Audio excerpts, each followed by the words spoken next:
Welcome to Indiana Sports Beat Radio, presented by Andy Moore Honda of Bloomington. Looks over the middle, second guesses, fires, throws. Does he make the catch in the end zone? Yes! Touchdown! Oladipo to win it. Another one! Another one! Oladipo! Another one! Huge hole! He's at the 30! He's gonna go! 10, 5, touchdown! Jonathan Taylor! Worked out by Burke. Bounces into Cody. Puts it up. Scores! Now, from the Golf Club at Eagle Point Studios, here's your host, Jim Coyle. Welcome in on this Tuesday. Kevin Brockway joins as always. Hope your week's off to a good start. Pretty good Monday. Lots of more info to go, KB. Got the Big Ten ACC Challenge that came out, the schedule. Indiana's got a head start on the name, image, likeness.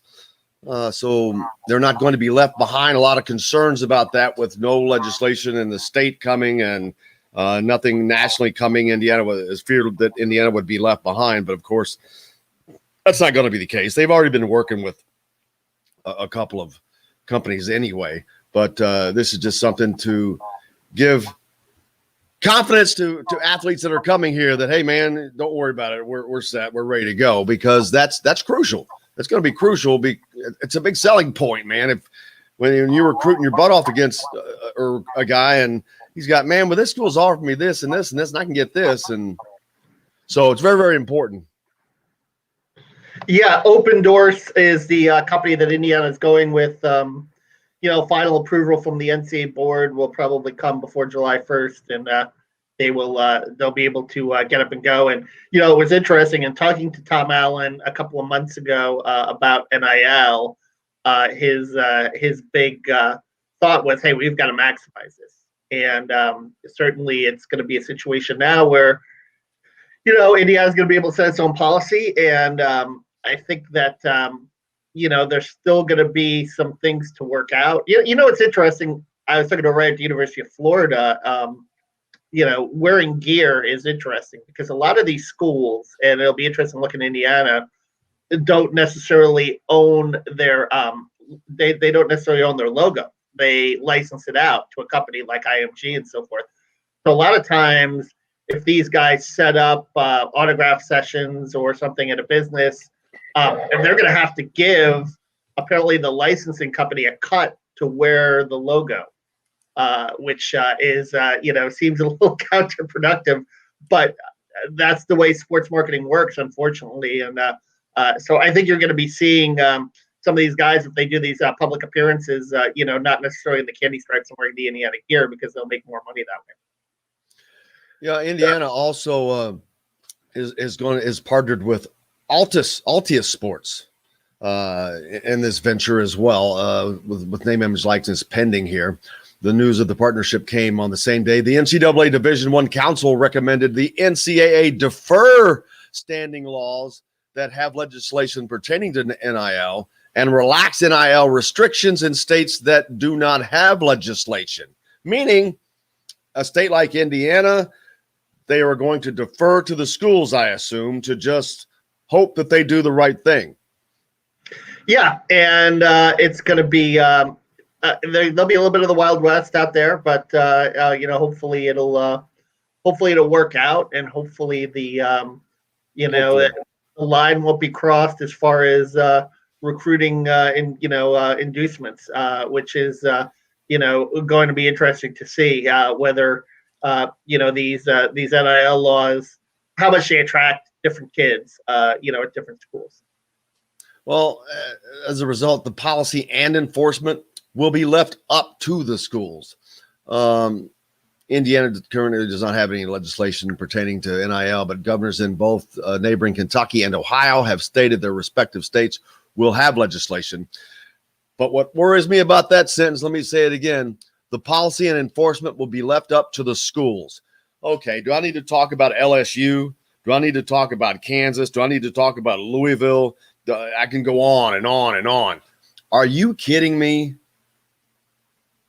Yeah, it's going to be, like I said, yeah, there's going to be, not every school acts the same way. So, like I said, there's going to be some discrepancies there. It's going to be going to be a little bit of a wild west situation. So that sounds just down out dangerous. I mean, I'm sorry, but LSU is just a runaway freight train of cheating, as it always has been. But I mean, it's ongoing. It's like there's always an investigation. The NCAA might as well open up a Louisiana office.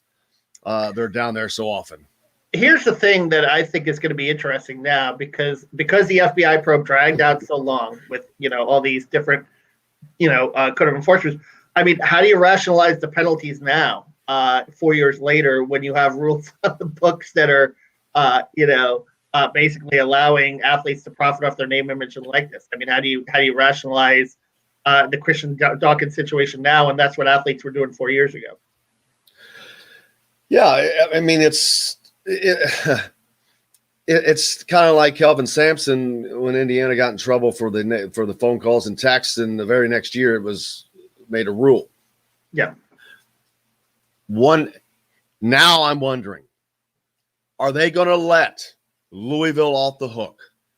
Are they going to let these schools off the hook? Because they've proven they don't have the ability to do much about anything. And now they're basically washing their hands of this. What is the point of the NCAA now? Okay, well, you guys monitor that. This is the biggest cheating, would be the biggest cheating inducement you could provide. And now they're saying, oh, yeah, you guys run it. Any school that has been caught cheating in the last 10 years should absolutely no way be allowed to run their own system on this. There's just no way. You kidding me? You're going to let LSU run their own? Get the hell out of here. I mean, it's nuts. It's guaranteed. You've just given them the license to cheat. You just told them, go ahead. It's okay. Yeah. I think the one thing we've seen, though, in the college sports world is there's a lot of players to go around. And just because you get the best players in recruiting doesn't necessarily mean you're going to have the best team. So teams are going to have to get creative. You're going to have to develop guys, too, and have coaching and an infrastructure around him. But it certainly makes it a lot more challenging. Chris makes a great point. Keeping other people away from these guys with this stuff. I know that there will be a process of how this all has to be done, but man, when you start talking about money, people come out of the woodwork, and so you're going to have unscrupulous people out there trying to get their hands in the pie.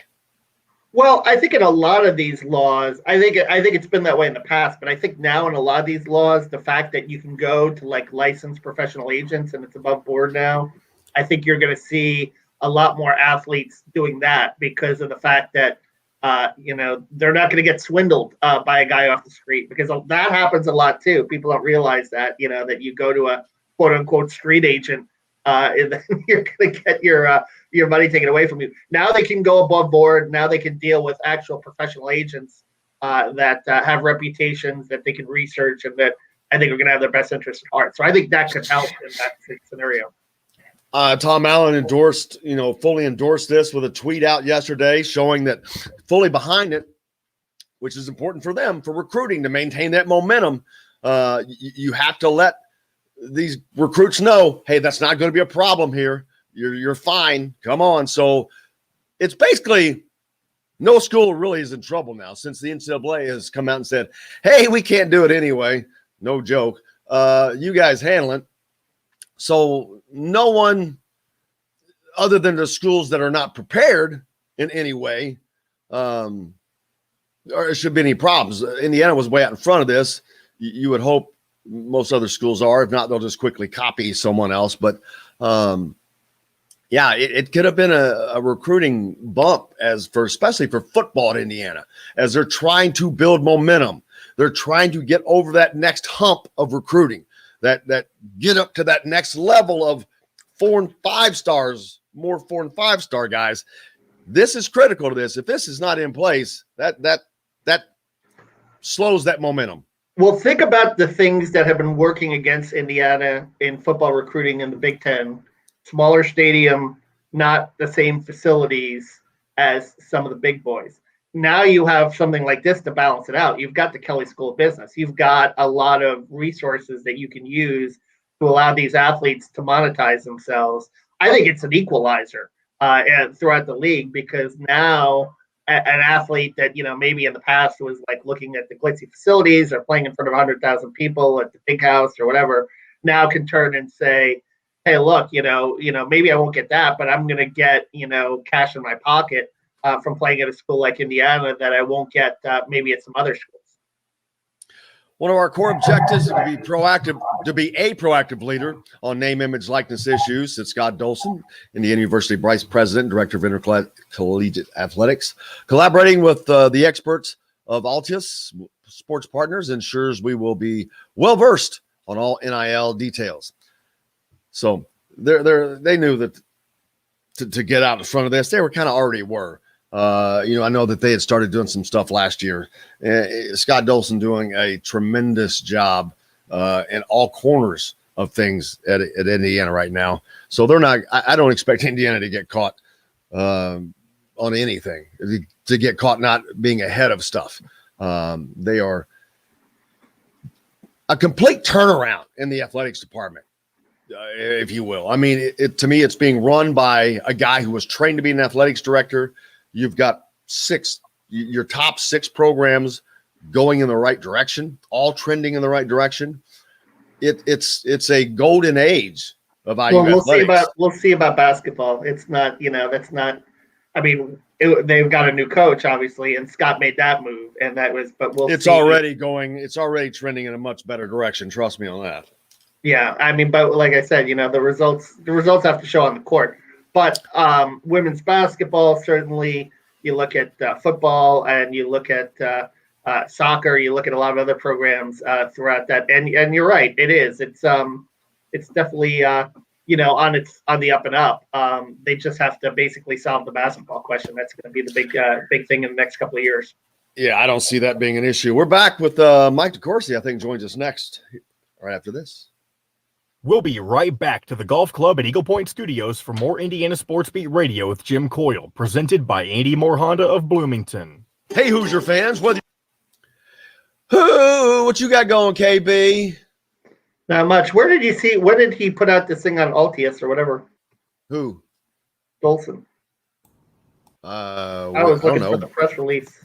It's on one of the Indiana football posts, or maybe it's Tom Allen's. I saw it too. We have a story up with it.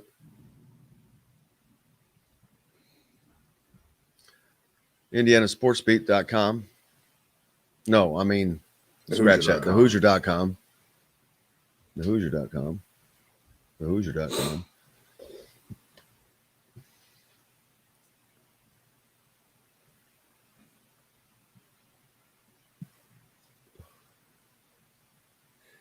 And remember to try to split your Mike DeCourcy interview into 2 segments, if you can.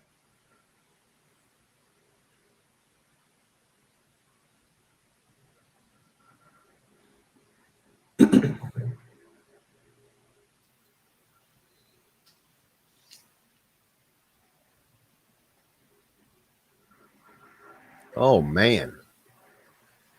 Mississippi State gave up 7 in the first inning.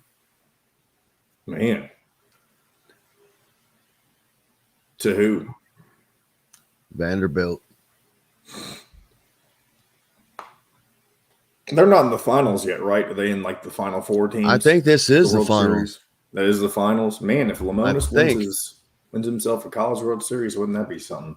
Well, he ain't gonna win one. He's down in one game. Yeah, but it is best of 3.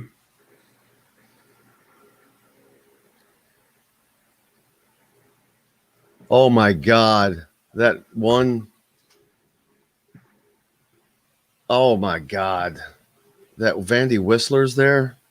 Oh gosh, man! I remember whenever Indiana was playing against them in the regionals, and that guy was there. Oh, it's a woman, isn't it? I thought it was a man. Maybe it is. That one is a man. There was a one. No, I'm thinking of Greg Marshall's wife. No, there was another one for somebody else. That was scream. Oh man.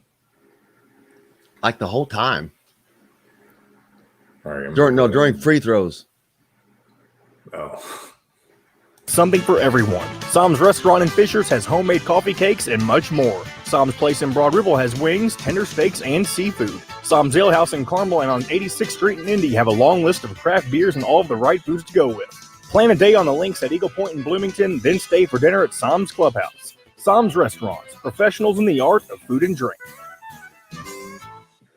Today's guest is brought to you by Reynolds Family Dentistry of Sillersburg. You need $1 million smile for those championship photos, and that's exactly what you'll get with Reynolds Family Dentistry. Now back to the Golf Club at Eagle Point Studios for more Indiana Sports Beat Radio with Jim Coyle, presented by Andy Moore Honda of Bloomington. Here's Jim Coyle. Welcome back. Hope everyone's having a great day. Kevin Brockway with me as always. Jim Coyle here. College World Series continues, KB. Former IU coach Chris Lemonis. Hey, Mike DeCourcy joining us. Mike was just getting ready to talk about the College World Series underway. Former IU coach Chris Lemonis. They didn't get off to a good start yesterday. Vandy jumped all over them with 7 runs in the first, and then they've got that Whistler. Vandy's got the Vandy Whistler. Guy he's a pretty annoying guy. Yeah. Oh my God. Oh, it's annoying to the world. He's annoying to the world. It's like he's worse than all of the cicadas put together. How's Mike DeCourcy doing? I'm doing very well today. How are you? Wonderful, sir. The bright yellow shirt, sunshine, getting the bright day brightened out. I'm doing my best. It's been a nice. Easy. I got orange and Mike's got yellow on. Yeah, we've summer colors. I'm just I'm neutral gray. I'm just in the middle. I'm neutral. Perfect. That works out perfect. Lots going on. Like I said, the College World Series is going on. Name, image, likeness. Indiana signs with a partnership. I guess the biggest deal is the NCAA basically saying, okay, we can't handle this. You guys, for the states that don't have it, it's on you, schools. Do what you want to do. But the worst part to me is the schools are going to, or it's being left up to the schools to monitor this. And I'm like, you're going to let Louisville and LSU and whoever monitor themselves? Are you kidding me? It depends on the school. It depends on the state, really. Remember, some of those states now actually have laws, and Kentucky had an executive action put into place so that they actually have a law. But it was always going to be up to the schools to monitor whatever was monitorable and whatever the schools endeavored to monitor. Because remember, that's how all compliance is done, or nearly all NCAA action is based on self-reporting. There's very little that's based on somebody calls the NCAA and says, good old State U's doing bad stuff. I mean, that almost never happens. Sometimes somebody calls a newspaper, maybe a little less than they did back in my day, so to speak, in my newspaper days. But sometimes that happens and say, hey, so-and-so is doing bad stuff. Go look into it. And then a great investigative reporter like the legendary Danny Robbins or someone like that would go look into it. And then the NCAA would get all that. And then they'd have to go and do all the same work over all the same, over all the same ground. And they wouldn't have the same sources, and it would take forever, and people would complain about the length of the investigation. But that's really the way most compliance is done, is something happens and the school self-reports, and then the NCAA figures out what to do with it. Or the FBI gets involved, right? Well, that's not most, obviously. I mean, we've only had them wander into the territory once, so to speak, and we're still waiting to hear the ultimate resolution of that. We did get word on Creighton, which got tangentially somewhat caught up in that, and the NCAA took away some scholarships and some other minor restrictions. One thing I will say, those who follow me have heard me say this before, but think about this. They just got slammed by the Supreme Court for limiting academic awards. And what's the first action they take like 2 days later is they take more scholarships away from a school. I mean, like they've had 30 years to try to figure out a better punishment than that. And they still haven't figured out that it's heinous that they do that. That does nothing. What does that, it limits what does that accomplish? It limits roster size. Right. So my position on this, and I've been talking about this for a decade. When you do that, that scholarship goes away. It's gone. It does, it's the player himself or herself in a women's sport might eventually wind up at another school with a scholarship, but somewhere that line runs out to an athlete that doesn't get a scholarship because the scholarship universe was shrunk by 2 or 3 or 4 or whatever. And so what they've done is they have effectively destroyed several $100,000 worth of free education. And they keep their tax exempt status based on being beneficial to education. Now, I'm not saying they're not, but when they do this, they are undermining their own mission. And my theory, my proposal that I really presented a decade ago, and I've presented this directly to Mark Emmert, is if you're going to do this, what you have to do is you have to order the school to give the scholarship to somebody else who's a non-athlete. Just grab or you can do it however you want. You can have a raffle. But somebody else at Creighton has to go to school for free. Need-based. Need-based, however you want to do it. It doesn't matter to me as long as they don't play a sport. Or how about give it to another athletic program that like maybe has limited scholarships? I mean, that could be a way to go too. At another school, they have to make a donation to another school. Is that what you're saying? No, I'm saying like baseball or softball. Give it to the Creighton's baseball team. No, because I think that you're just basically creating. You're just shuffling it around to somebody else. No, I think, and it may create an advantage for Creighton's baseball team that's unfair to whoever they play. I think it has to be someone who doesn't benefit the athletic department in any way, but who benefits, who takes it from being a destroyed scholarship, and instead someone else goes and is able to go to school for free that doesn't benefit the Creighton athletic department that they're trying to punish. This is a good point. Roberto Sprint asked, so is it a good thing that Indiana actually didn't have NIL laws and basically can kind of, because they've entered into partnerships with this, with companies that are experts in this, and they can kind of just go forward on their own now instead of having to wait. Maybe it is better that legislation is not there. I don't know. I can't answer that. I'm not a politician or an attorney, but I think maybe my first thought would be probably because the school's probably going to do a lot better job at it than the government. Well, it creates fewer barriers for the school.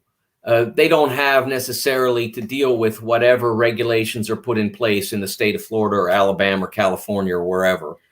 They don't have to deal with that. But I don't think it's a massive advantage that you can look. They're still going to police this so that you're not using this as a form of legal cheating.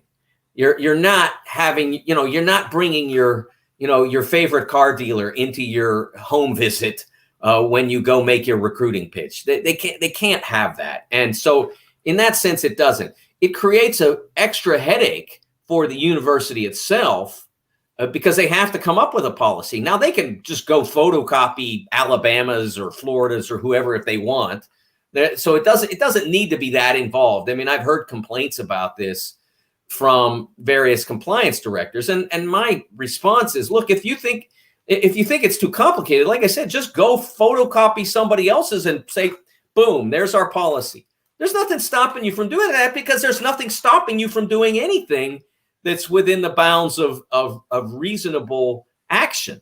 So it doesn't have to be hard, but it maybe creates fewer barriers for those states, for those universities in states that don't have laws.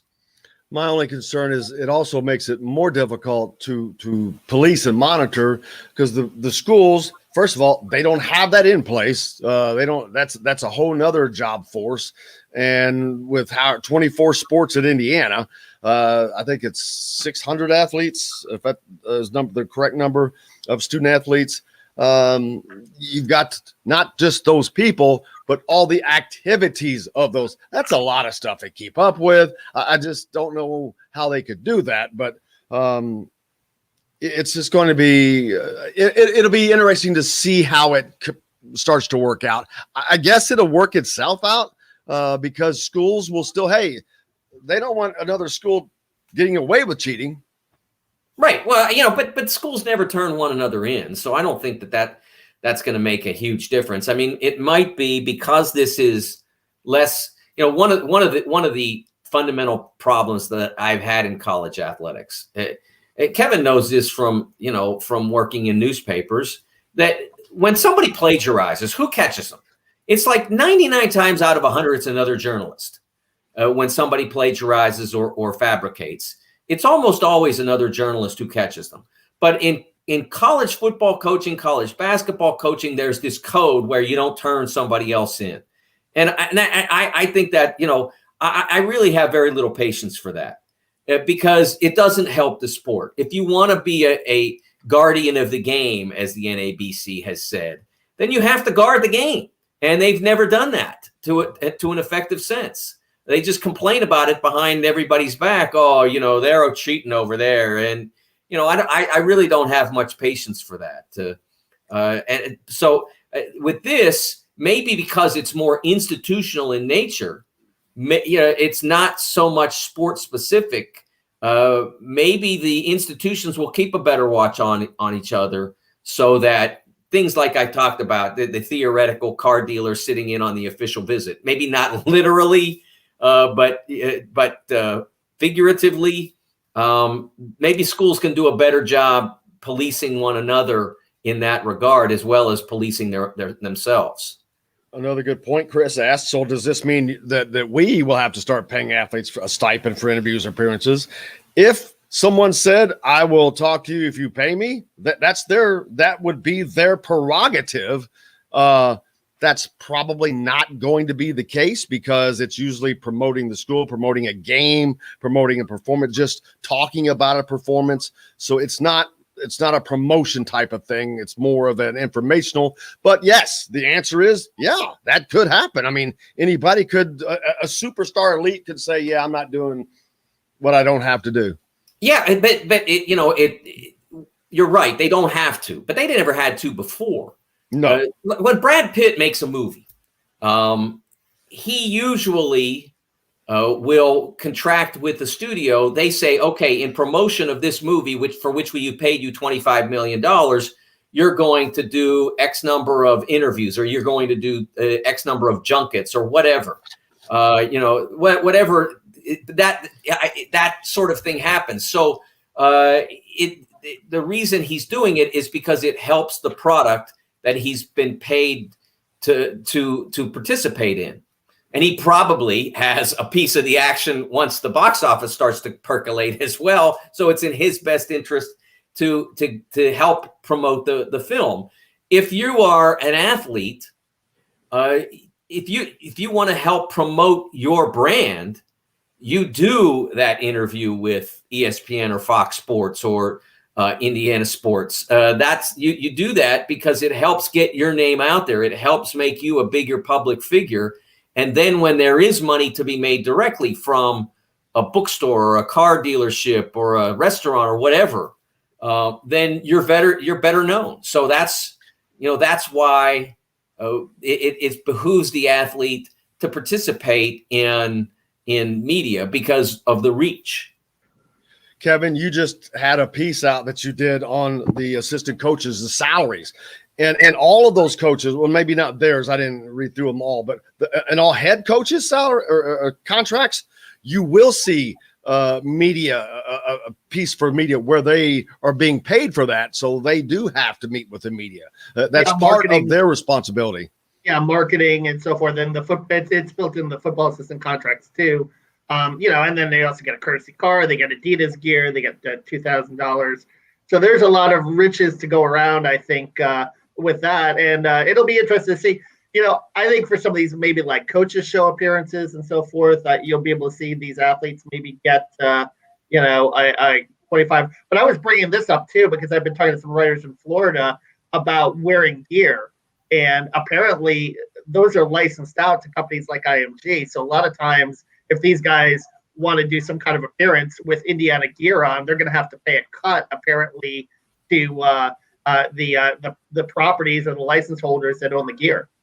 Well, that's why sometimes you'll see ads, television ads involving star athletes. You'll see some, like the Campbell's commercials with football players, where they're wearing their gear on the sideline. You might see Saquon Barkley in Giants gear because Campbell's is an NFL sponsor, and then they contract with the athlete to do the specific endorsement.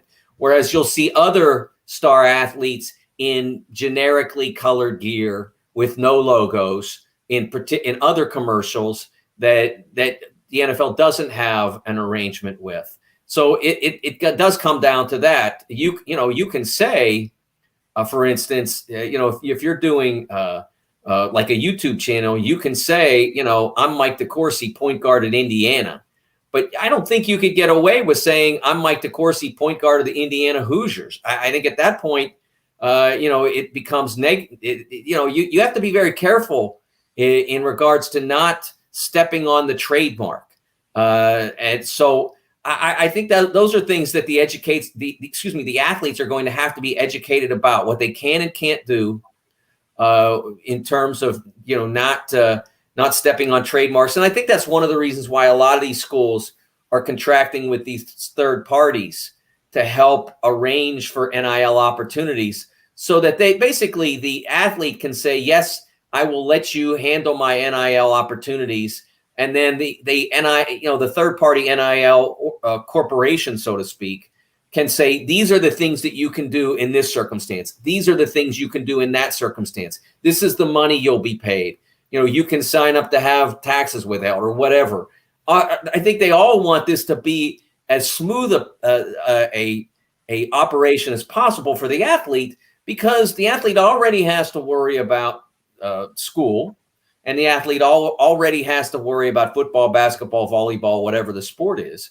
So you don't want them also having to concern themselves is, can I wear my gear in this ad or on this personal appearance, or do I have to make sure I'm wearing an Izod sweater when I go sign autographs at the car dealer? So all those things, if you contract with the university's third party, that the red tape, so to speak, would be covered for you. And I wonder how soon it becomes that any kid 18 and over gets to do this, has the ability to have his own name, image, likeness, because now you can dip down into the high school ranks with them being an adult. I don't know. That's an IHSAA deal. I mean, that's up to them with their rules. I remember LeBron, when he was still in high school, there was a move to render him ineligible over a vehicle.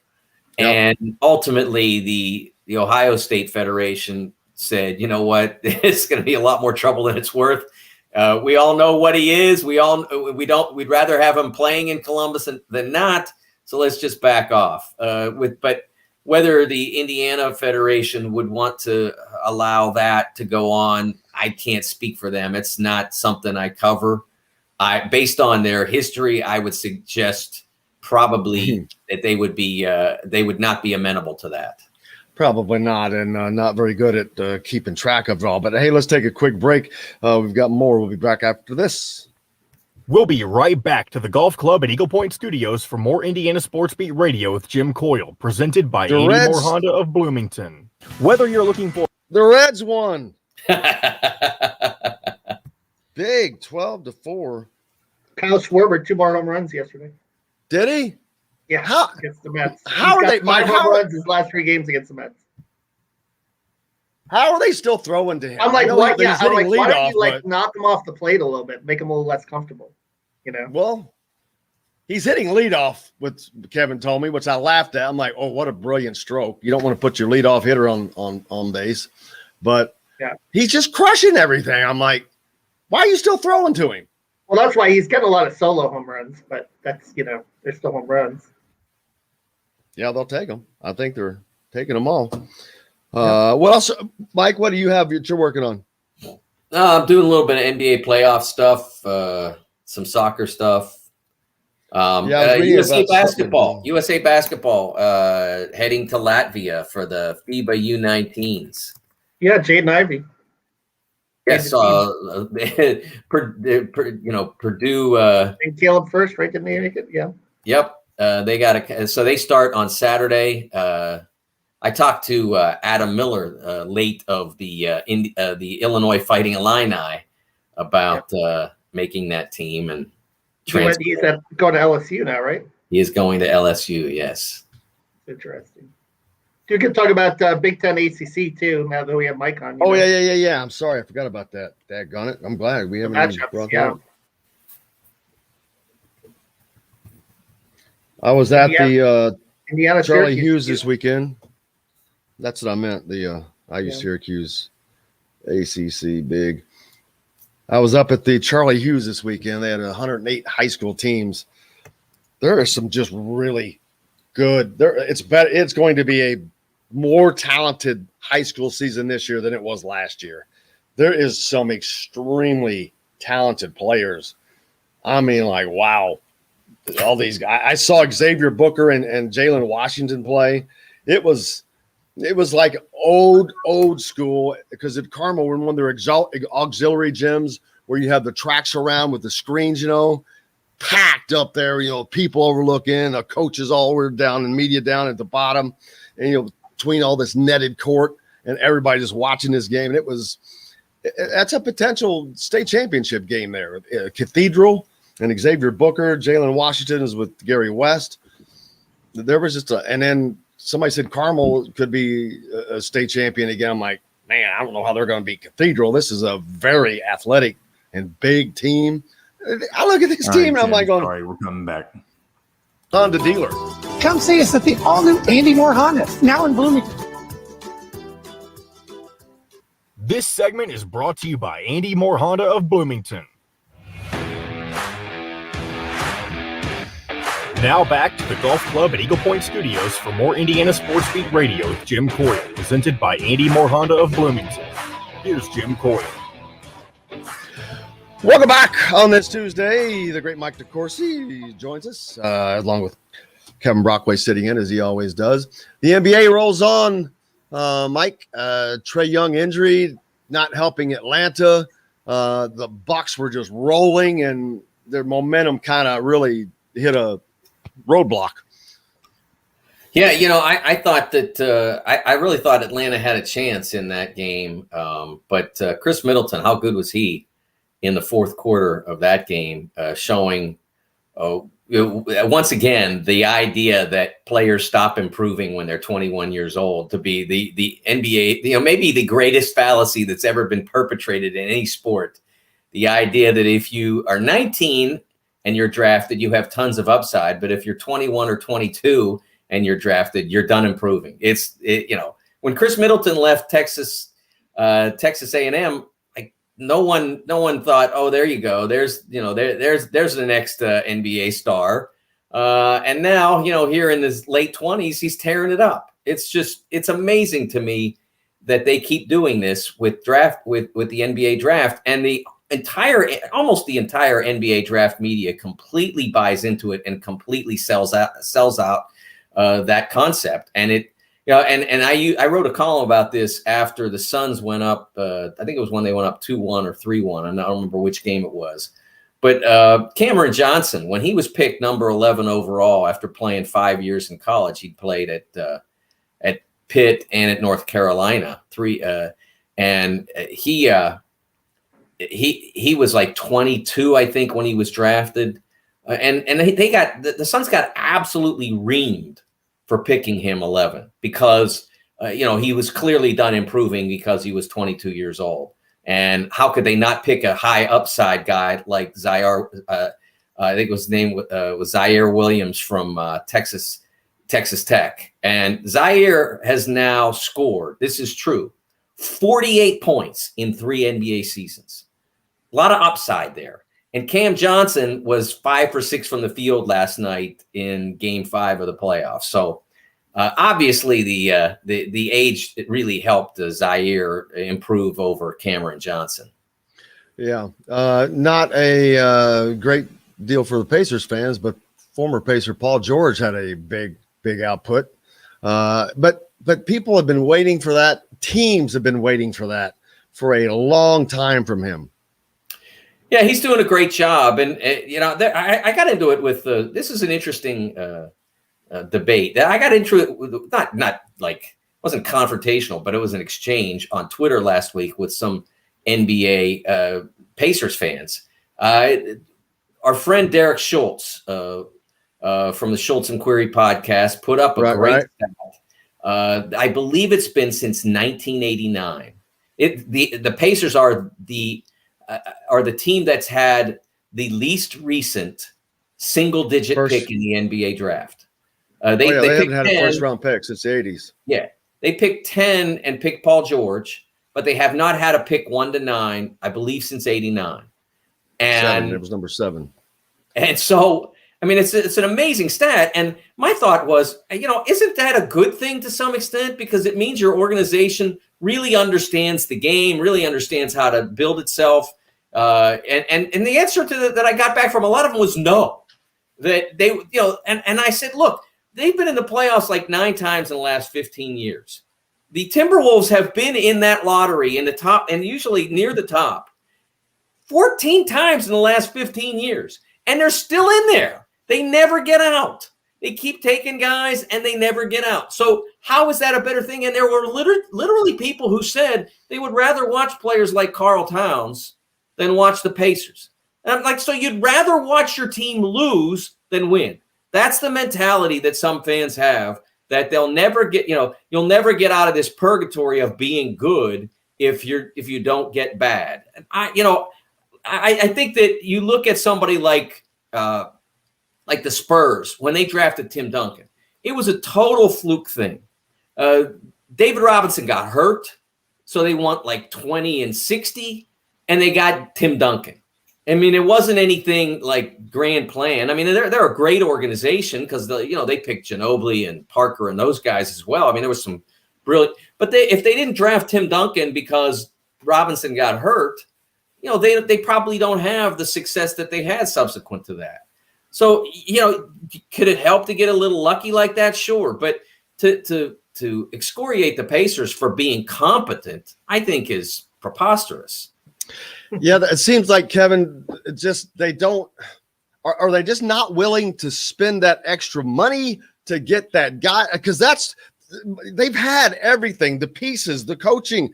At one time, everything was great with Larry Bird and they had – and back with Reggie, they had a superstar. They were just maybe one other guy short of some help for him, but they have not been back to that. You got to pay – you got to spend some dollars, man.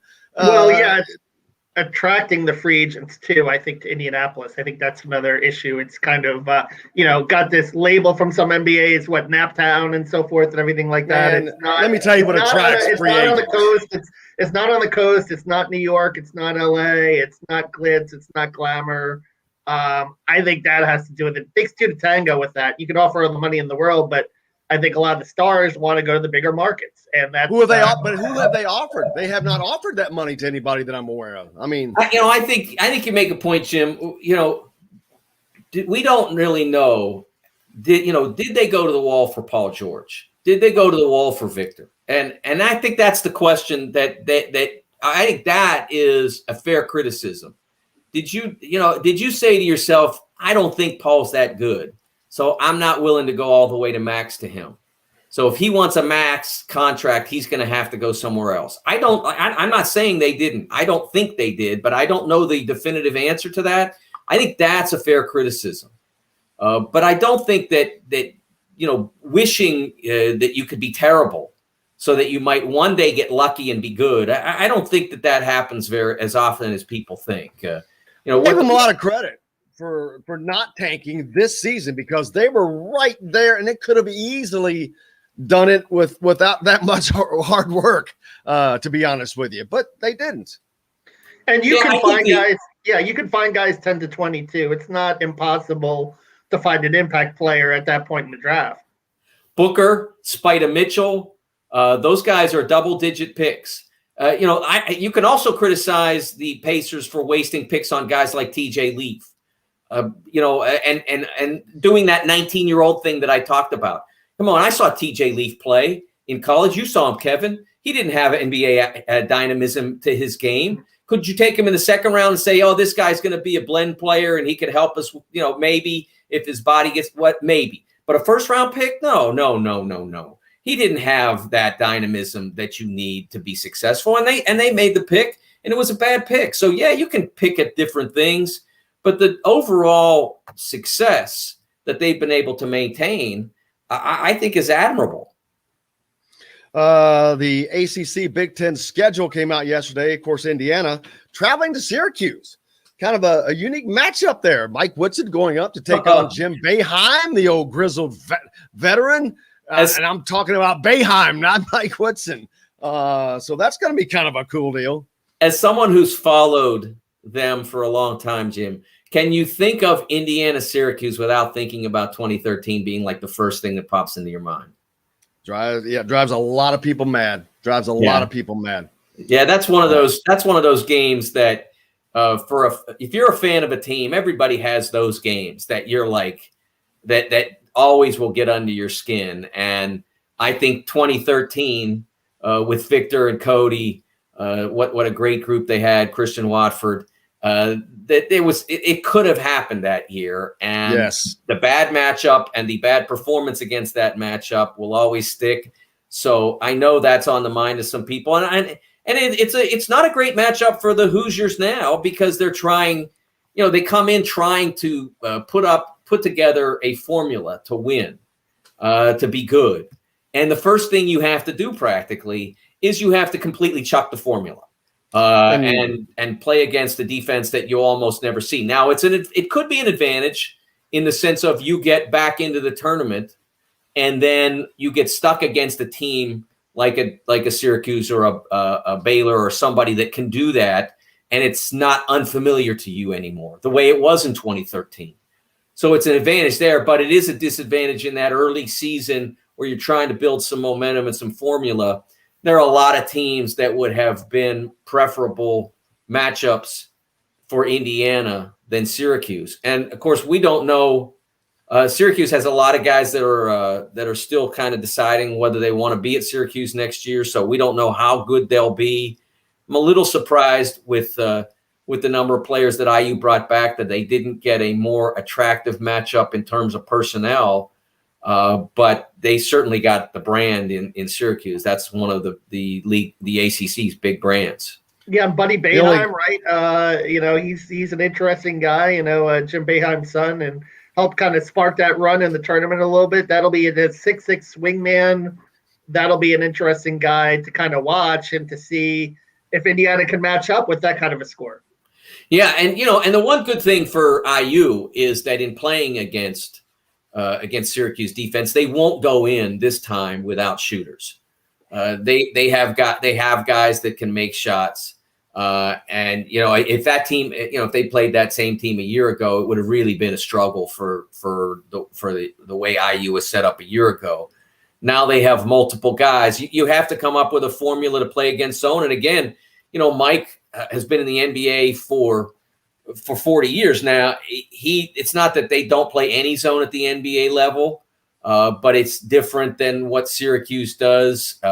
Syracuse is, the one advantage that you have playing them then is they're not great at it yet. I mean, they haven't mastered it. By the time especially with your point that you bring it, they're bringing in a lot of new faces. Yes. Yeah. They aren't quite at that level that they get to by the end of February and where they're really good at it. And even though it doesn't always work for them in ACC games or didn't back in the day in Big East games because other teams were ready for it, by the time they got into the tournament, the NCAAs, they were really dangerous because they were great at it, which Michigan State learned in 2018, obviously the Hoosiers in 13 and West Virginia this past year. Well, here's a little bit of disappointing news for Indiana fans.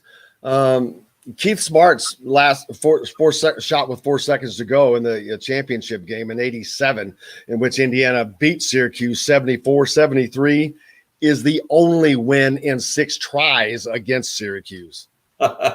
See, there you go. You bring up the bad memories. And the last 4 by double digits. In some ways it's good, because although I don't like, for the Hoosiers' sake, I don't like the idea of building through preseason practice and through maybe your first couple of games and then having to just completely, reverse everything that you've learned because Syracuse forces you to do that. I do like that it sort of throws Mike into that. This is what college is like. This is college coaching. You're going to have to deal with not just, you don't have to deal with the very best players in the world and the genius they bring to the game and having to diffuse that genius. But you do have to deal with, with so many different flavors, so many different ways of playing. And so he's going to have to get that challenge in his 3rd or 4th game, however the IU schedule will break. And I think it'll be good for him in that sense to see that quickly and know that that's the college game. And again, he hasn't been in it for 40 years. So this is a good reintroduction. And don't forget the atmosphere of the Carrier Dome, too, which will be interesting. I don't know, with fans back. I don't know if they quite draw the same 30,000, but it does get pretty loud in there. I remember covering a Florida-Syracuse game there about 7 or 8 years ago, and it's not the easiest place to play. No, but again, trying to turn this to a bright side conversation, you get that experience of playing in a dome, and you want to play in a dome because the biggest games in the NCAA tournament are in a dome. So you can always say, yeah, this is not totally new to us. We've done it before. If the Hoosiers were able to make it all the way to the Final Four. I've asked this question before, and I guess I should ask, no offense to either of you, but ask one of the coaches when I get them on. But why is this zone? Because for all of our lives, we've heard, that Boeheim matchup zone is it's terrible. Okay, but he's been playing it for 4,000 years. You would have thought by now that there were people would have been able to figure it out. But it is, especially for teams that don't play, like if you're not playing in the ACC or the Big East where you play them regularly, I understand more so. But the teams that play them regularly, it's still a difficult defense. But not many other teams implement this defense. Well, look at their league performances over the last 20 years or so. They do not match their tournament performances in a sense. The success they have in the NCAA tournament over the last decade, at least, maybe beyond that, outstrips their conference performance. There have been a lot of years. I mean, like if you get around February, people always make jokes now, Syracuse and the bubble were made for each other, things like that. And I remember I saw last February my first Syracuse and the bubble were made for each other joke. And I thought, oh, come on, not this year. You can't say that this year. And then they make the tournament because that's how it works out. They win just enough to get in. And then once they're in, they're really dangerous. They were dangerous in 2021. They were dangerous in 2018. They made the Sweet 16. They had to beat Michigan State to do it. 2016, they get to the Final Four by beating Gonzaga and Virginia. So all of that goes to them being able to be strategically flexible, to having a strategy that is different than others. And by the time they get to March, they understand how to play that defense. It is a 2-3 matchup in form, but there are wrinkles and rules that Jim has developed over the course of playing this for 30 years that no one else has, except maybe Mike Hopkins, who's now the coach at Washington and was assistant for 20 years and played for him for 4. No one else has that rule book, so to speak. And he tweaks it and he makes changes. The teams that play him regularly get it by the time they've seen it once or twice. And so it's harder for Syracuse to be effective in the ACC now, or it was in the Big East in the latter years. But teams that get into them against non-conference or in the NCAA tournament that don't see it a lot, it really takes a while to get used to. And you just have to either Syracuse has to be a poor team or you have to play at your absolute highest level to be successful. Also, Oh, we've only got about a minute left. We only got about a same- minute left here, Kevin. So I'm going to ask Mike about the Reds get a big win, but and then after that, we got to talk about what he's got coming up. But more Kyle Schwarber. Daggone, I hate to bring him up with so little time left, but why do they keep pitching to him? He's been on a tear. That's a great question, but sometimes you can't walk him, especially now that he's playing leadoff. If you walk him, then you're starting big innings for the opposing team. So that's part of why Reds. There was an article someone posted last night about whether the Reds, should be buyers or sellers, and I'm like, if you're not a buyer now, why do you even have a team? I mean, they have a lot in place to be successful. The Cincinnati's dying to fall in love with this team. So, get them some relief help and see how it goes because you may never have this group again. Mike's got tons of coverage on the NBA playoffs if they come down to the end, as well as the Euro soccer that's going on. One of his favorites, his passions. Plenty of that at the Sporting News, and the College World Series is going on as well. So you guys got tons of stuff going on. And also this Saturday, the United States U19 team will start their play in Latvia in the World Championships, World Cup, whatever they call it now, the FIBA U19 World Cup. The defending champions, team that was led by Cade Cunningham in 2019. This team has a Purdue flavor for it with Jaden Ivey.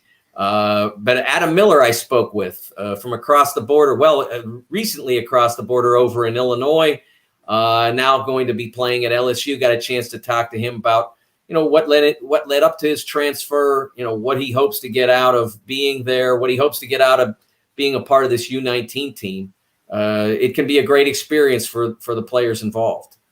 When does that start, Mike? Starts Saturday in Latvia. You'll be able to, you go to FIBA.com. I think you'll be able to find the games either on their site or I think they have a YouTube page that you'll be able to see the games. You'll be able to find the USA basketball game schedule, and also to watch the games, the link to those games on the FIBA YouTube channel. You should be able to watch for free. I know I have in the past. I expect to be able to do that this year as well. And that'll give us plenty to talk about next week when Mike joins us again. Make sure you give him a follow, though, at the Sporting News, where he's got everything covered there. Mike, I cannot thank you enough. As always, man, it's a blast. Thanks, guys. Always a pleasure. Thank you very much. Mike DeCourcy from the Sporting News, Fox and BTN. We're back with Chronic Hoosier right after this.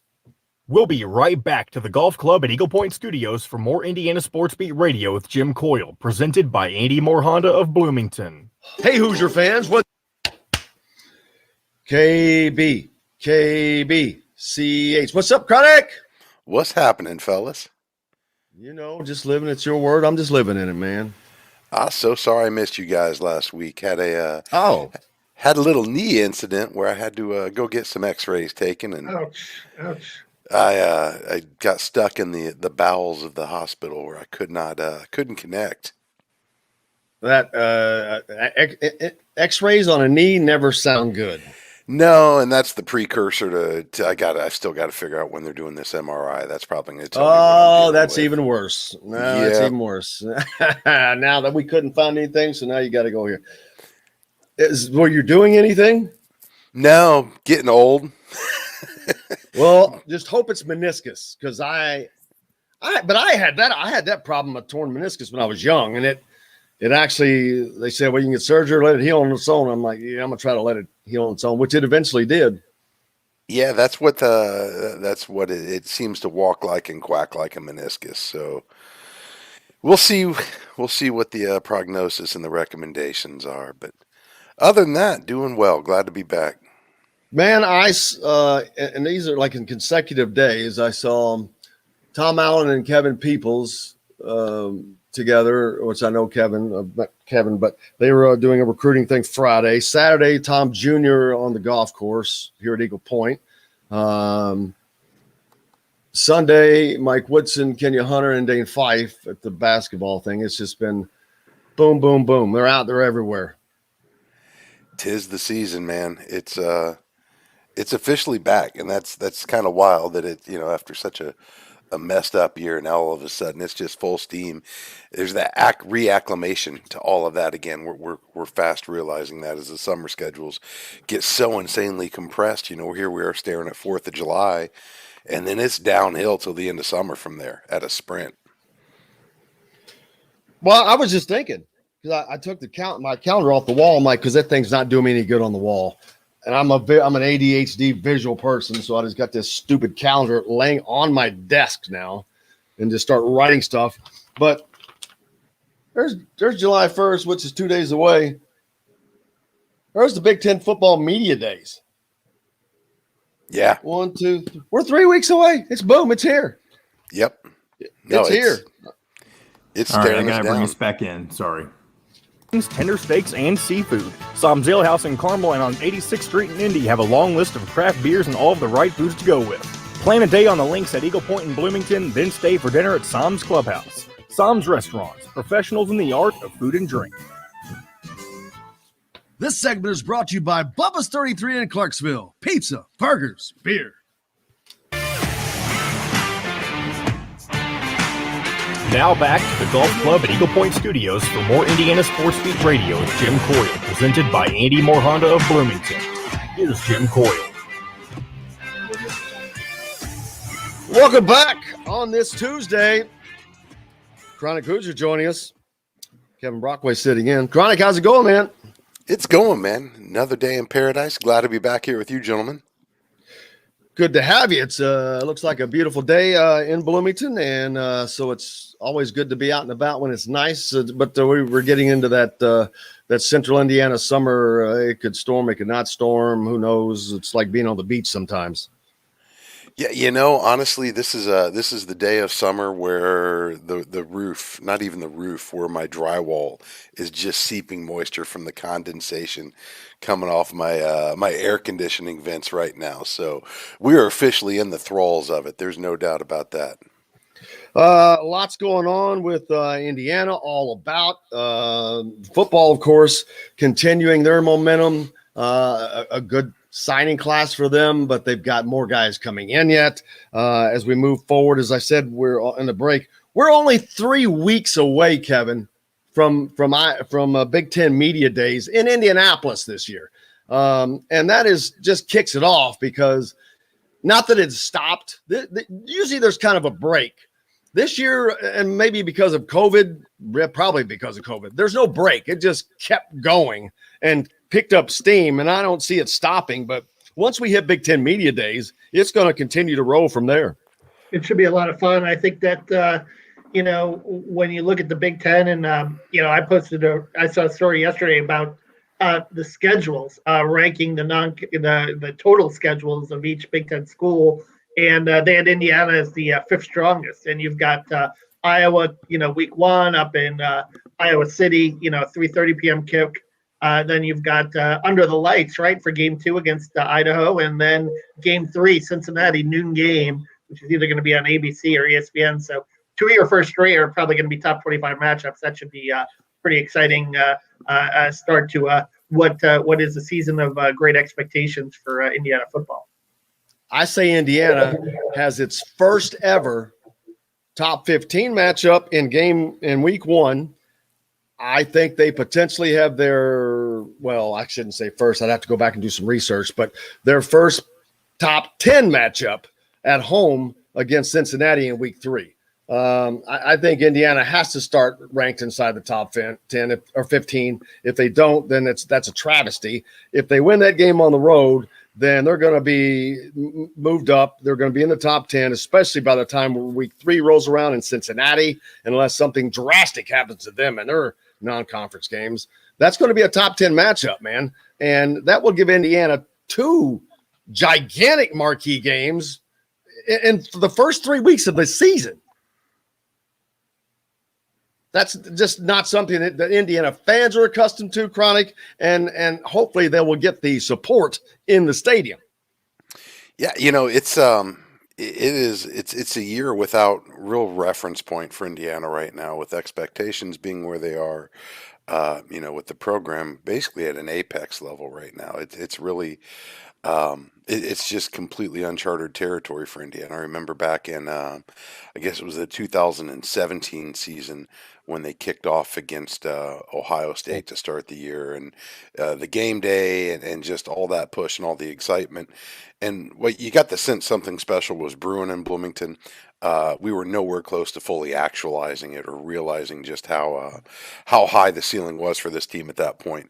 But I guess the difference then was, you looked at a schedule where, Indiana was still able to, there was plenty of opportunity in the event that Ohio State ended up being a loss to start the season, that you still had, you had some run up. They followed up with Virginia, had the Florida International game that got canceled due to the tropical storm, but then Georgia Southern, and they basically were able to kind of recalibrate, regroup, get some wins under their belt, and then start the Big Ten season in earnest. This year, man, there is no room for error because the runway is extraordinarily short. That Iowa matchup is just, that's really, I don't want to say it's everything, but that's going to be one that really puts a tailwind behind you or just makes the hill incredibly steeper to climb from that point forward, because it doesn't get any easier. There's no doubt about it. And then, bringing Cincinnati in to Bloomington this year, again, it's one of those that could absolutely put them on a rocket ride, position them well in the top 10 for the, as long as they keep winning. Or it could be one that completely wipes them off the rankings chart. So degree of difficulty is extraordinarily high for Indiana this year, but that's certainly on par with expectations for this team. I guarantee you, I don't know how long ago, Kevin and Chronic, that this game was scheduled, but I promise you, no one who was scheduling this game anticipated this being a top 10 matchup. No, I'm kind of surprised it's still on BTN, to be honest with you. The network must be salivating when they saw where things shook out after last year, and the way in which it shook out, only to see how they get to kick off the new season this year, which is just 67 days away as we stand right now. Yeah, and looking forward to it. But not only that, basketball continues to roll along as the recruiting process continues. This past weekend, I was up at Carmel High School for the Charlie Hughes. 108 Indiana high school teams up there, but more importantly, some of the best players available in the next year or two playing against each other. I saw Mike Woodson, Dane Fife, Kenya Hunter up there, Mike Bray, Matt Painter, and an assortment of others.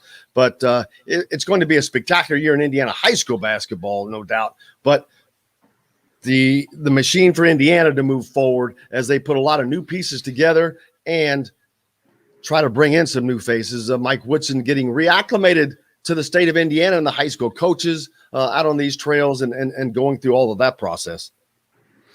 Yeah, it's fascinating because you have two very, very important trains that are heading, concurrently right now as it relates to the basketball program. On the one hand, this is the new staff's first recruiting season where they're getting a chance to evaluate talent. Visits are back on, pulling in a tremendous amount of talent. Just come take a look at Bloomington for the first time in 15, 16 months now. Kids are actually able to step foot on campus, meet the staffs, meet all the support, tour the facilities and everything else. But at the very same time, equally, if not even more importantly, you've got workouts taking place right now. This is the first opportunity the new staff has had a chance to lace them up with their squad, to run some drills, to do some scrimmage, get the workouts in, and really get their arms around what they have, what pieces fit, implementing their systems and whatnot. And just as important as it's going to be, bringing the next Hoosiers onto campus and getting them to sign up, making the most out of the team you got right now is going to be absolutely everything for this current coaching staff. And, we see the workout videos, it's traditional summer content coming out of Cook Hall at a high level as always. But what's happening behind the scenes, what's happening away from the cameras right now, and just how important and how impactful that's going to be on the success of the Hoosiers going forward. I don't think you can overstate it, to be quite honest with you, because this is when championship teams are built in the summer when nobody's watching and the gyms are hot. So excited about both. Wish we had a little better window into what's happening right now with the team. But we're stuck with Cliff Marshall's tweets and Instagrams, and the stuff coming from the team content creators. But exciting times all the way around right now. More than anything, though, it's back. It's back. It's happening, and it's rolling along. From my perspective, Kevin, and as just someone, I'm trying to look at it from completely outside and biased. I think Indiana's going to be more than fine. I don't want to get into getting people jacked up and making predictions, but I think that the talent that I know that they have in camp, I know that the coaches that they have in camp. So I'm like, I don't think Indiana fans should have a lot of concern as far as I absolutely expect them to compete in the top 4 of the Big Ten. Todd Leary said top 3. That's not going to surprise me either. I just don't know what they have for sure. I don't know what Michigan has. I don't know what Purdue is going to be like. We just talked about how well Syracuse does not, or how Syracuse does not always play as well in conference, but they get into the NCAA tournament and they do well, much better because of that funky defense.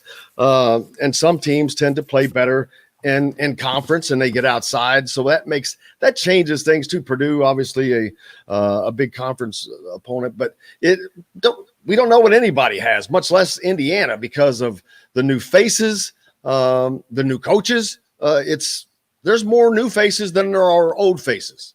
Well, so Purdue brings back 94% of its scoring, I think, with Travion Williams coming back.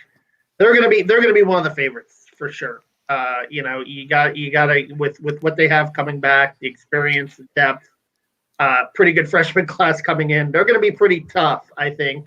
But I look at schools like Iowa and Illinois and what they've lost with Ayo Dosunmu and Garza gone. I think those are 2 programs that could take a step back. Wisconsin's in a lot of disarray. I'm sure you saw the whole thing with the Greg Gard. They're another program that could take a step back.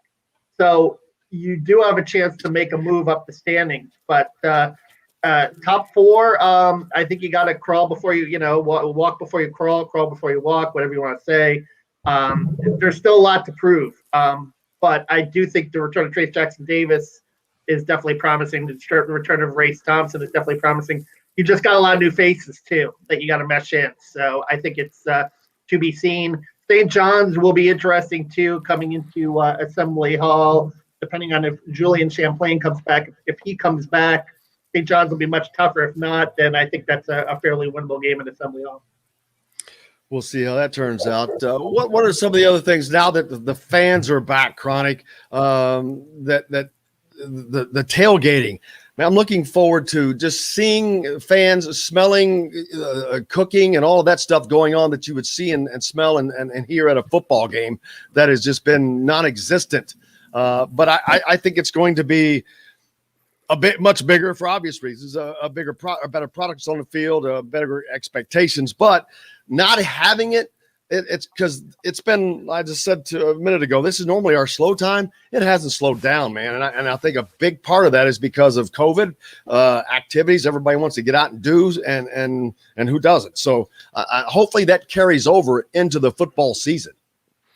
No, I mean, you've got to be absolutely salivating if you're in the IU ticket office right now with all the pin-up demand, having had games put on hold, at least as far as fan attendance is concerned for the last year and some change, to have multiple products that are really just engaging, exciting, have the fan base fired up.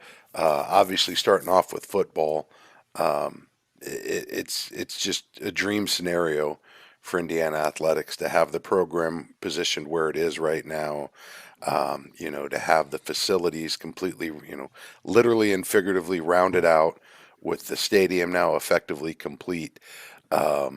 It's just a perfect storm for a great time, for a full house.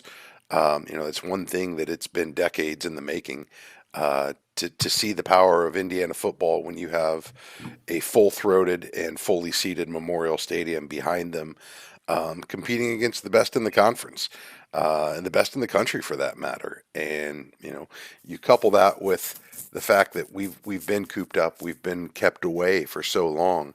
I think it's going to be an absolutely raucous environment. I don't think you can overstate the potential impact of new leadership at the university as well. From the president's office down to the athletic director. IU's new president at least presents herself to be quite the sports fan. We were made aware, I would imagine very deliberately, before she'd even taken the podium for her hiring conference, that this is a leader who travels to away football games. And my ears absolutely perked up, at the prospect of a president, a university head who is fully engaged with the athletic department, and not just for a PR standpoint. Someone who's quote unquote a fan as well, as a leader. I think that could be hugely impactful because one of the benefits the Memorial Stadium has over most of the country, they have a massive grounds immediately adjacent to the facility, to park fans, for people to tailgate, to congregate and get in together. So I can't wait to see what the tailgate fields look like. I can't wait to be there. We've already mapped out pretty much the entire season's menu, of food and even beverages that we're going to pair with them. So I, for one, am excited, but it extends beyond that too. I cannot wait to get back to Armstrong Stadium and to go watch the soccer team. I can't wait to get back to the ballpark and go see the baseball team again. I'm anxious to go get my kids into Wilkinson Hall and go see volleyball. I mean, there's so many ascendant programs who have really had to kind of toil in the dark as they're trying to build something here at Indiana, and have had to do without that tailwind of some passionate supporters behind them. So I'm excited to get back out. I'm excited to go wrap my hands around one of those Eisenberg hot dogs again and settle into a seat and yell like a madman for my Hoosiers. It's interesting. Pamela Whidden also, if you look at her background, I think chronic, it includes some academic stints at Kansas and Kentucky. So I think someone, you're talking about someone that understands kind of the nature of a school like Indiana with such a passionate basketball fan base. Yeah, and as much as the SEC is revered for their fan support, the thing about Indiana that networks certainly get. It's one of the reasons why you see we always tend to pair up in things like the ACC Big Ten Challenge. You look, Indiana always seems to be playing a weight class or two above where they actually are because it brings the eyeballs. But at the end of the day, you've got the power of the nation's, I believe, second largest living alumni base. There's an extraordinary amount of Indiana fans worldwide who are committed, who are loyal to the program, who are waiting for something, anything that gives them cause to get loud again. And I think you're going to see that in full force here this football season. I think the thing about the Woodson hire is not only is it a break from some of the struggles of the past, but you really have a hire now that also kind of mends some of those camps that have been fractured for the better part of 2 decades after Bob Knight was fired. You bring in a lot of that old guard back, kind of some of those warm and fuzzy feelings about old IU, but also kind of melding in a more progressive approach to how the game should be played. So I think there's a ton of synergy that's about to get opened up, assuming they're able to get out there and perform. But as you were looking, you guys were talking about the Syracuse matchup beforehand and how that bodes for Indiana, and what Woodson and his staff has been able to do. They brought in leadership, they brought in scoring, they brought in depth. And, it remains to be seen how effective it all mixes together. But when you look at some of the holes that were really plaguing Indiana basketball for the last several seasons that spans beyond just the last coaching regime, those have all been addressed in pretty short order. Obviously you got to get it to work.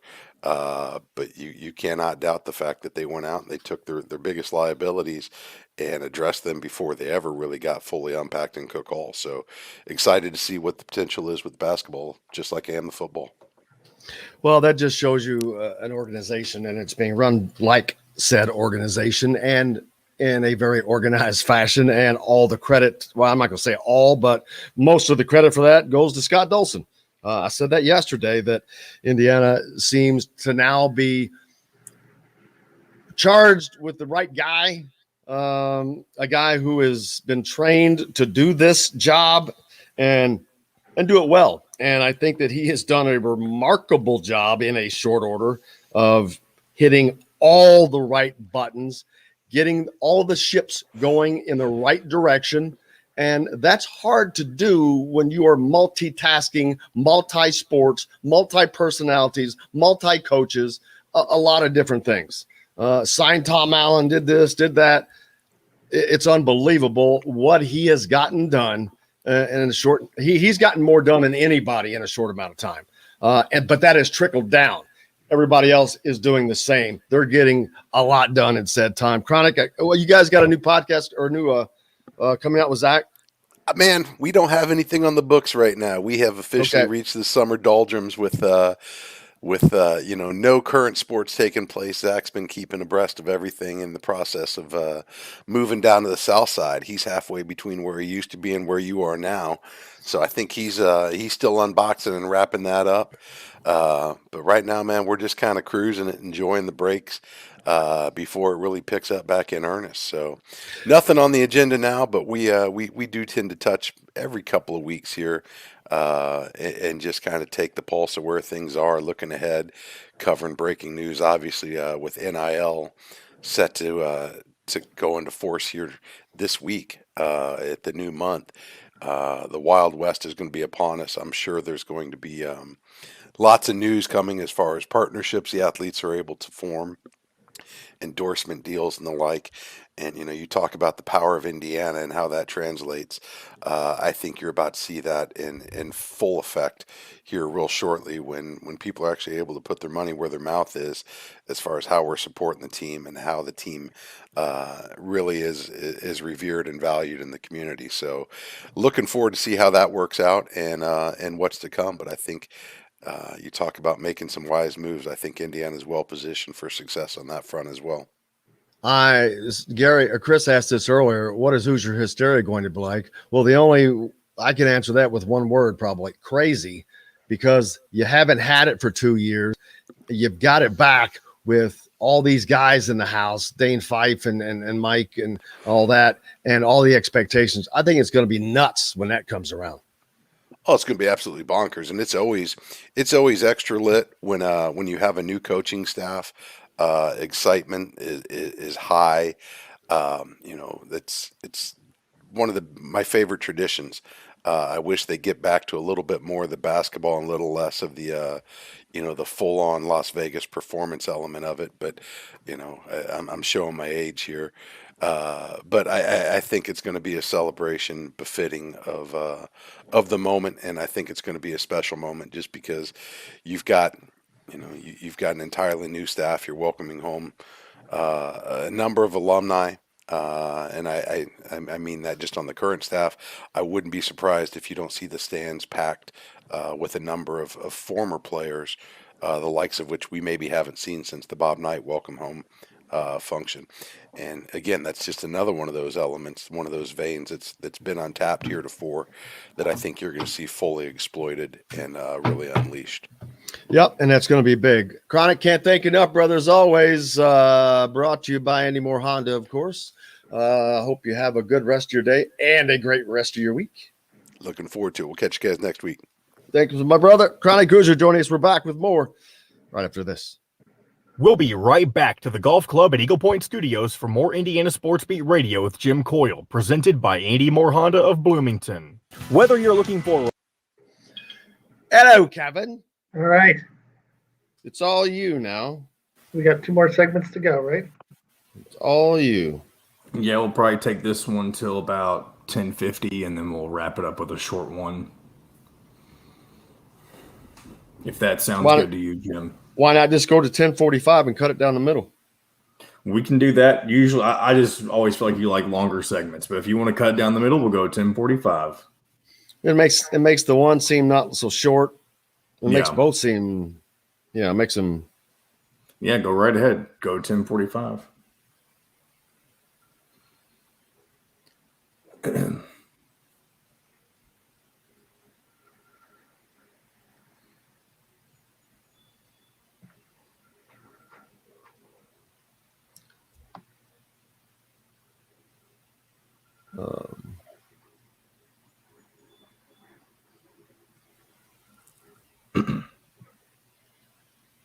I would say Purdue, Michigan, Ohio State. I never count out Michigan State. Michigan State, losing Aaron Henry, though. I mean, that's. They're not getting anybody. They have a couple. They have Pierre Brooks, who's supposed to be pretty good. There's another name that's I'm losing right now. I can't think of what it is, but I think Pierre Brooks. He may not be the best one. But, it's Max Christie. Max Christie's their big recruit for this year. Rutgers will be interesting because Harper Jr. and I don't know if is Geo Baker coming back or no. I think he's gone.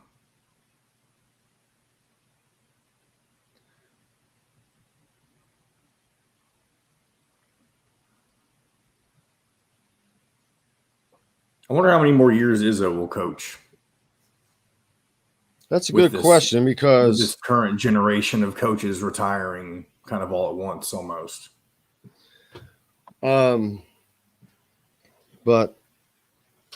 I think Jim Boeheim will retire as soon as Buddy Boeheim is done. Yes. I don't know how old he is, but yeah, this is his senior year.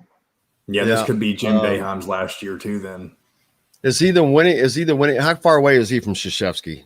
He can't catch Krzyzewski, can he? Well, no, he won't be able to because Krzyzewski's coaching this year. Yep. It's a shame that he's got more wins than Knight, but. Mm-hmm. All right, I'm going. It's a shame that Coach K has more wins than For just $180 a month, Boeheim. or a new 2021 Honda Accord LX front-wheel drive lease for just $270 a month. Andy Moore Honda Bloomington, Bloomington's #1 Honda dealer. Come see us at the all-new Andy Moore Honda, now in Bloomington. This segment is brought to you by Remax Advanced Realty, Indie Home Pros team by Cheryl Sizemore. Now back to the Golf Club at Eagle Point Studios for more Indiana Sports Beat Radio with Jim Coyle, presented by Andy Moore Honda of Bloomington. Here's Jim Coyle. Happy Tuesday. Welcome back. Kevin Brockway with me from CNH Papers. We've had a great show, a lot of different things to talk about today and people to talk about with them. The USA basketball, we just mentioned that a little bit with Mike. The U19 team going. Grace Berger previously played. Now, is that a precursor? Is she on the Olympic team? Or they had what is the Olympic team a Team USA different? No, that's a different deal. They're based in Colorado Springs, but they take part in some international competitions. But that's a different deal from the U.S. Olympic team. So who's playing on the Olympic team for the women? Are those mostly pros? Just the pro? They doing the same thing for the pros? Yeah.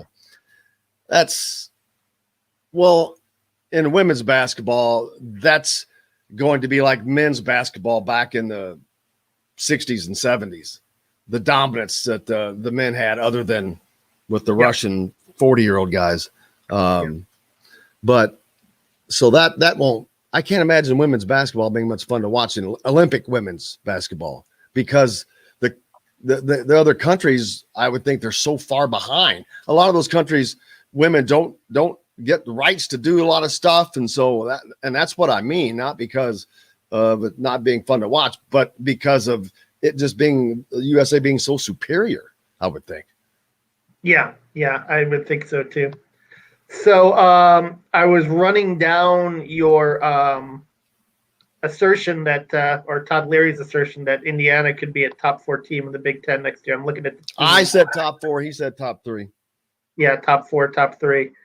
I mean, Iowa without Garza. Do you pass Iowa? Bohannon had that bad. Minnesota. Iowa lost C.J. Frederick to Kentucky. They lost a lot. C.J. Frederick, yeah. Minnesota right now is a mess with the new coach. They're gone. Penn State, Shrewsbury. You've got a lot of rebuilding there. Nebraska, yeah, with Hoiberg is still a little while away. Ohio State lost E.J. Liddell.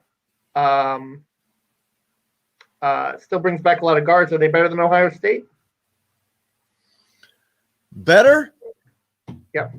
I think that I think Indiana's the talent that they have is as good. They can beat anybody in the league. They will be able to beat Michigan. They will be able to beat Purdue. I'm not saying they're better than, but because who could know? No one knows anything. But I know the talent that's on that bench, the names. I don't know how that talent is going to weld together. I don't know how well the staff can get them to come together in a new offense, new defense. But when I look at what they did before and the sheer fact that they were able to win any games with what was going on before, that's why I'm like, gee whiz, they've greatly increased their talent and they have just unbelievably increased the knowledge on the bench and the intelligence. So I'm like, yeah, that's why I can see Indiana definitely in the top 4, potentially top 3, because I think that they will be able to beat any team in the league now where they really weren't able to beat hardly the top 5, 6 teams last couple of years. Better than Purdue, better than Rutgers, better than... Not better than, capable. There's a difference between better than and capable. I think they're going to be more than capable of beating those teams, though. Capable. Yeah. They're like absolutely. And once I see them play, doesn't assure top 4 though. Wisconsin better than Wisconsin. Probably, I think better than Wisconsin. But I need to see them. I need to see them play. I need to see how they weld. Who's going to do what? Who's going to accept what roles? Once well before the Big Ten season, I'll have a take easily of what I think they can do. But of course, that's also dependent upon where's Wisconsin? Where's Wisconsin?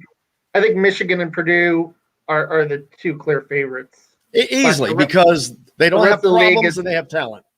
Yeah, the rest of the leagues you could say kind of a crapshoot. I mean, Illinois losing Io is a big loss, and if they lose Kofi too, then you're talking about a bigger loss.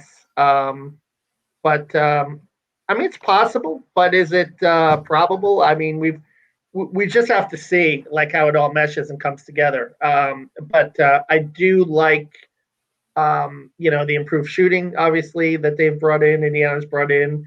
And this is all off numbers. We're going off statistics on us, but that's pretty well documented that those numbers will be there. But it's not just that.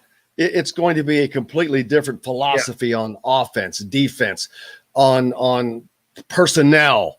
You're going to see a very attacking offense, a very attacking defense, because you have the numbers to bring in fresh legs to continue that attack. None of that was happening before. This team can go pretty deep from what it looks like on paper. Of course, we have to see that on the court, but on paper, man, they should be able to go pretty deep and have weapons that they didn't have. You mentioned shooting. Wing, guy play from the wing.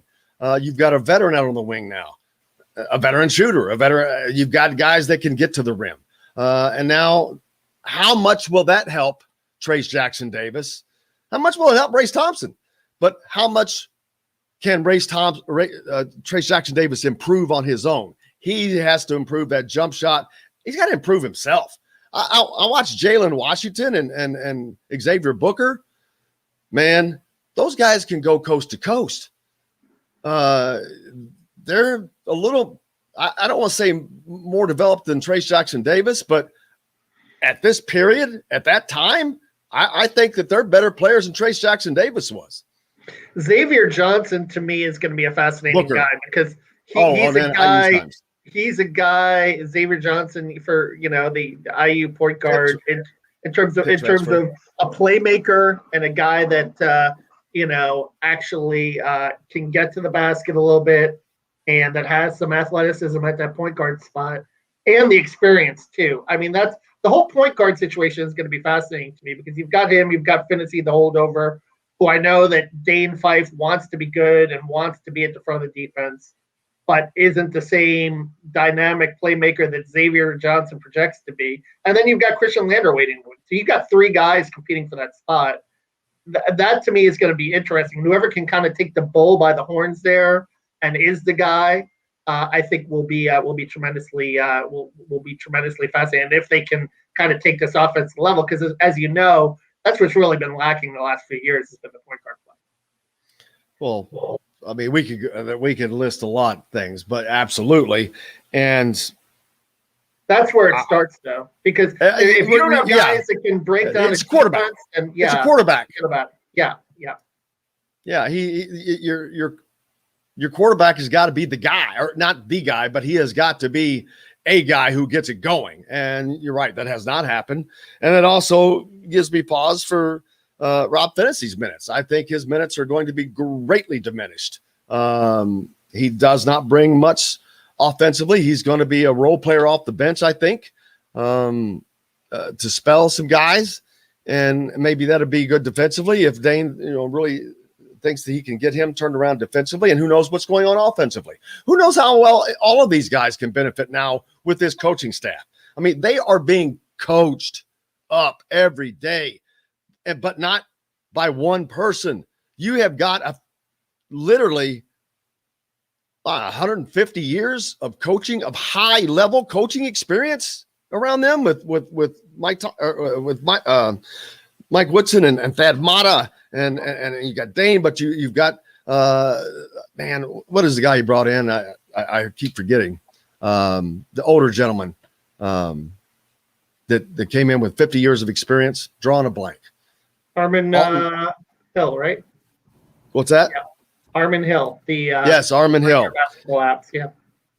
Those kind of guys, you can't overestimate or underestimate. They can just bring the most smallest of details that change things. Let's take a break. We'll be back with more after this. We'll be right back to the Golf Club at Eagle Point Studios for more Indiana Sports Beat Radio with Jim Coyle, presented by Andy Moore Honda of Bloomington. Hey, Hoosier fans, whether you're looking... I wasn't butting in to tell you to take a break. I thought I was going to try to help you answer that question when you couldn't think of his name, but it's fine that we went in and took the break. Then you got to jump in and just say it. Well, I was. That's why I thought you were calling for break afterward, because you saw me pop in, and then you figured it out, and then I popped. Well, I did, because I saw that and I looked down and it was 10:40. Oh, you said 10:45. That's why I had a little delay. I didn't know you were going to call. You're right. I did say 10:45, but I'm used to 10:40, so I looked up, saw 10:40, and my mind of doing everything the same all the time saw that, kicked into gear. No problem at all. You just gotta spit it out, man. Spit it out. Well, so whenever I join the show, normally my mic's muted, so it takes me a couple of seconds to get my mic. I have to put myself in. I have to turn the mic on. I have to make sure the feed is going through. It takes like 3 or 4 seconds sometimes. Too late.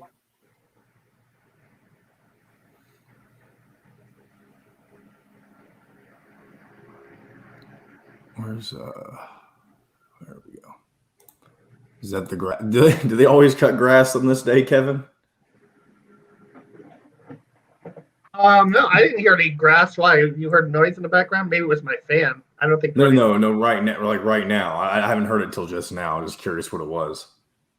It may not be anything on your end, but yeah, I don't think there's any. It might be my fan is on. Do you want me to turn my fan off or no? No, you're good. Like it's not bleeding through. It's just because everybody's quiet right now. I heard it. Yeah. Hey, we got to get it fixed up for people can call in. I've had a lot of people ask that. John Boy. Live call-ins? Yeah.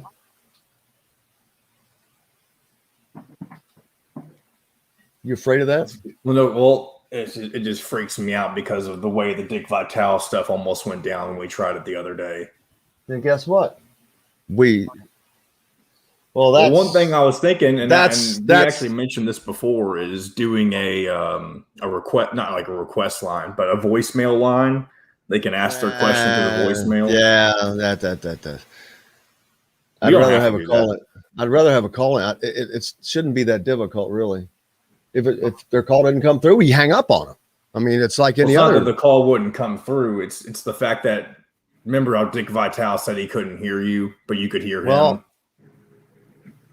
partly because maybe he's 82 years old, but we'll get that. That's because we were trying to do that we just need to get it fixed to where it can. We'll work on it then. Here we go. We're coming back. Eagle Point in Bloomington, then stay for dinner at Sam's Clubhouse. Sam's Restaurants, professionals in the art of food and drink. This segment is brought to you by Andy Moore Honda of Bloomington. Now back to the Golf Club at Eagle Point Studios for more Indiana Sports Beat Radio with Jim Coyle, presented by Andy Moore Honda of Bloomington. Here's Jim Coyle. Welcome back here on this Tuesday from the Golf Club at Eagle Point Studios. Kevin Brockway with me as always. On this day, June 29th, 1994, Damon Bailey drafted 44th by the Indiana Pacers. How about that? And then Tom Allen played also for the Fort Wayne Fury for a while.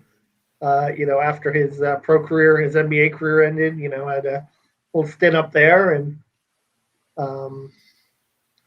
is now in beautiful back in Bedford, back home. But also one of the things, the picture on Sports Illustrated, getting on Sports Illustrated, that was back then, that was a cool thing. Sports Illustrated is no longer Sports Illustrated. The name that you read now, that is no longer Sports Illustrated. It was sold to some jacked up company. They have the name and all that stuff, but it is Sports Illustrated is not what it used to be. Do they even sell the magazine anymore? No, they do. I subscribe. I do, but it's a lot thinner now, and they don't come out every week. Some unbelievable writers over the years. Gary Smith, obviously, was. I'm talking about the photos, man. John Laskowski was on there.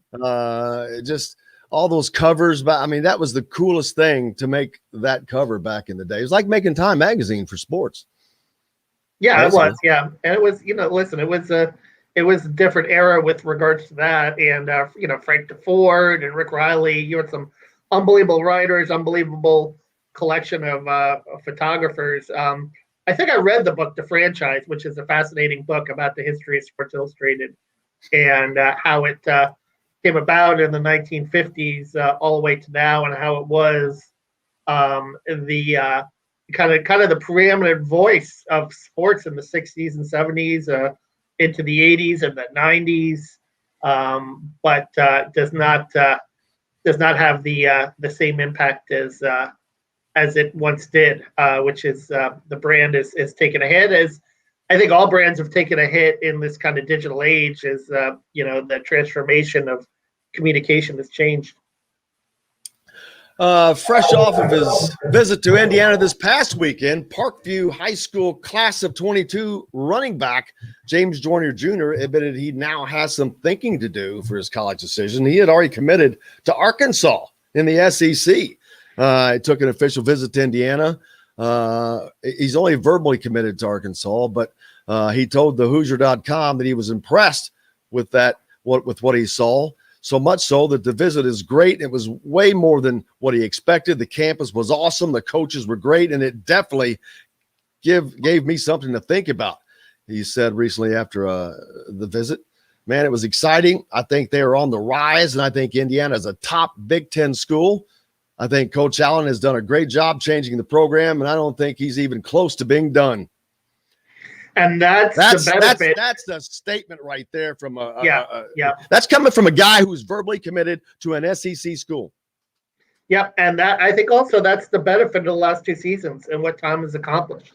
And this is why you're going to see this 2022 class could be, their best in school history in terms of the stars and the number of players. And that's part of how you build a program. You got to kind of win and create the buzz, and when you do that, you're going to attract players. I mean, there's nothing, obviously there are other things involved, and NIL is going to be involved now in facilities, but if you have a winning team, people will gravitate towards winners. So that's certainly a positive step, getting the program to that level where you're going to be able to compete for championships. And Indiana is at that level, and who would have thought it 2 years ago, right? Absolutely. And this kid here, there's no way he's not looking at the offense Indiana's running, because he's got a varied skill set. Catch the ball out of the backfield. He rushed for over 1,100 yards and 10 touchdowns, but he also averaged over 17 yards a reception in his career. That's you don't see that very often. I don't recall a guy averaging over 15 yards a catch and 1,100 yards on the ground. Those are pretty stout numbers. Yeah, and Dylan McCullough too. His impact as a new running backs coach as well. I'm sure has something to do with a guy that's proven and that's been in the NFL and has NFL connections, and I'm sure that plays a role too in terms of attracting talent. Someone that has worked in the NFL and knows how to get there. Plus, he said he's been talking a lot to Indiana commit and fellow Arkansas resident Caden Turner, who is also a reason he's still to take his visit, but he's already committed to Indiana. So, again, Indiana's recruiting footprint further and further out. Now, further into SEC country. I mean, going into Florida was one big thing, but now they've started to go into Georgia, seeping into Arkansas. I mean, this is not, an Iowa or one of the teams in the Big Ten that has been successful over the years. You've got this upstart Indiana program that is not just getting better, but they're reaching down into the guts of college football and getting guys. Mississippi too, don't forget, with Grant Hurd. Oh, absolutely. Ty Fogel, Freifogel, and Jalen Handy, the obviously the transfer from Auburn is from Hattiesburg also. They've had a lot of success in that state too. So it's worked out pretty well so far. And you got the quarterback from Texas, right? Josh Hoover last week. That was another one. That's another area that. And again, I think that was a little bit based totally on his visit. It because when the conversation, you had a great piece on him, and it stood out that he didn't even want to come up. He's like, man, I don't want to go up there, and it turned from I don't want to go there to I don't want to not come here now. So that's all based on that visit you just talked about.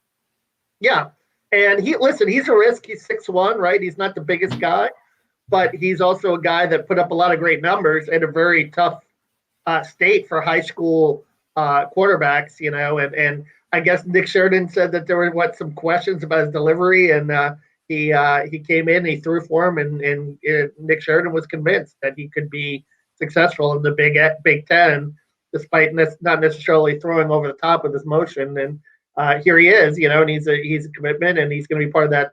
It'll be interesting to see too. The guy I liked last year watching was Donovan McCulley. I liked his moxie. I like his arm strength. I think he's pretty good. And hearing good things about what he's shown so far a little bit since he's come on campus as well in terms of some of the things he can do. So I think that third-string quarterback, losing Dexter Williams last year, I think they're still in good hands, because I think Donovan is a guy that if something happens to the top two, might be able to step in a pinch and do something. You know who Josh Hoover reminds me of? A commonality. Not great for Hoosier fans per se, but Drew Brees. Drew Brees, born in Dallas, Texas.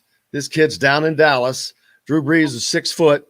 And so he competed at the highest level. And watching this kid, he's just so poised, so mature beyond his years.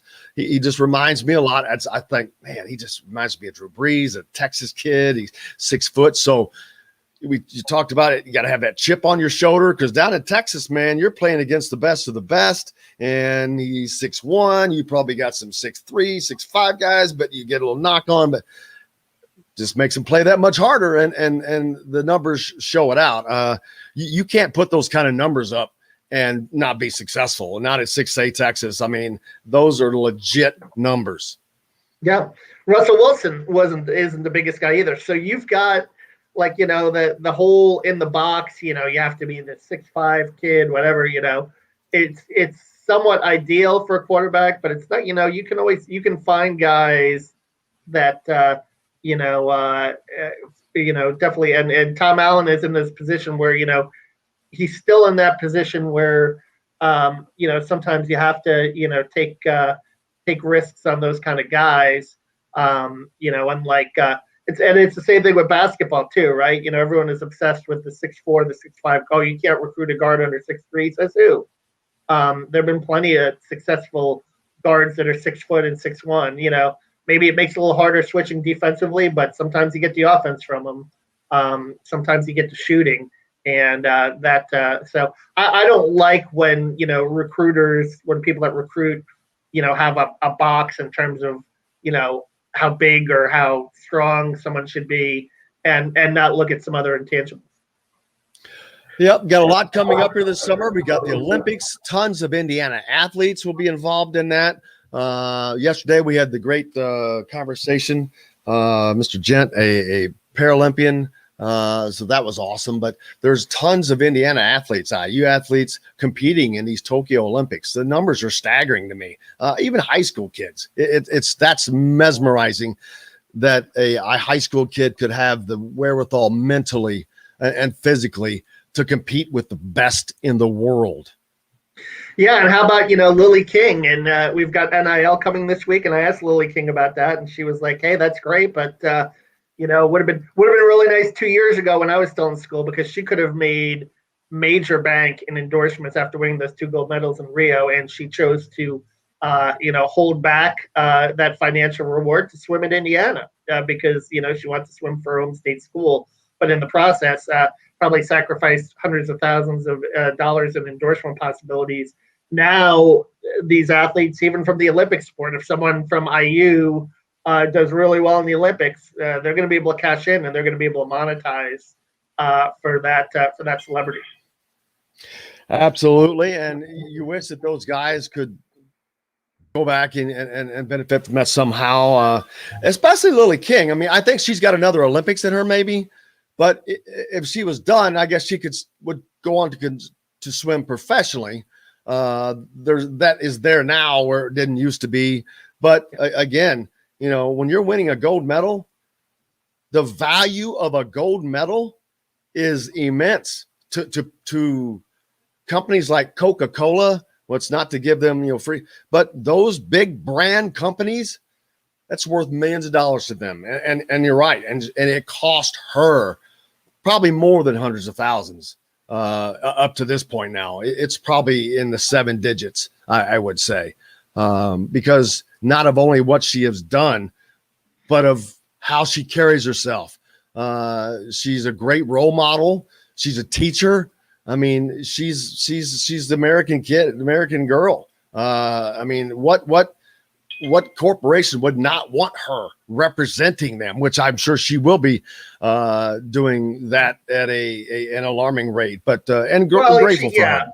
And I mean, the last 2 years since she's left IU, I'm sure she's made some money. Evansville kid, like you said, and she's got another gold in her. Trust me. I mean, she's nearly posted her same world record time in the 100 in the breaststroke. She will go into Tokyo as a favorite to win another gold in the 100 breaststroke, and in the 200 should probably medal there too, and might medal in a relay. So I think she's got a few more medals left in her, and if she does well in Tokyo, she'll be able to make even more money. Yeah, and Olympics have gone so far away from what they used to be, the amateurism and all that junk, which was a farce, because, the Olympics, like FIBA and all that, it's like the NCAA. All the money was being made under those acronyms. The acronyms were making all the money while the athletes weren't.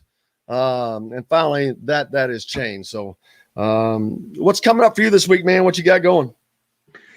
Well, I'll be writing a little bit about NIL and how it impacts Indiana and Purdue, and also vacation. So I won't be around next week. I'll be taking next Tuesday off to be up in beautiful New York. So it'll be a fun time for sure.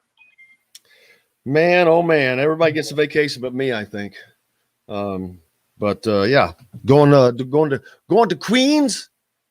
Yeah, I'll catch a Mets game, on July 5th. Going to see him play the Brew Crew. That should be an interesting game, and should be a lot of fun. So looking forward to that, and looking forward to 4th of July in the city a little bit, and seeing some family up there, and it'll be a nice kind of relaxing time. When do the Reds host the Mets? July the 19th, so right before Big Ten Media Day, the Monday and Wednesday, right before Big Ten Media Day. We need to get there are several guys that Kit Klingelhofer, former SID, is a Reds fan, and we got Mike DeCourcy. We need to make a trip to Riverfront.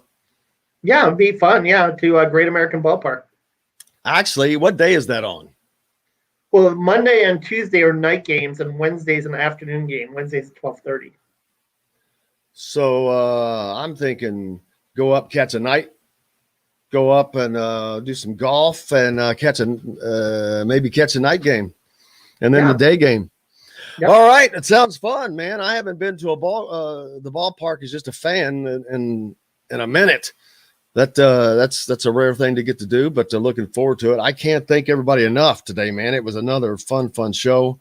Of course, Mike DeCourcy and Craddock Hoosier and Kevin Brockway. But we're back tomorrow to do it again, and looking forward to it. Without you guys, though, it's no fun. But let's see. We got to hit up some last comments there from old buddy Pete. Kit, oh, there you go. Blast from the past. All right. Yeah, well, both of our professors. I hope you go out and have yourselves a great day. And we'll be back tomorrow to do this again for you. I'm Jim Coyle. I will see you on the radio.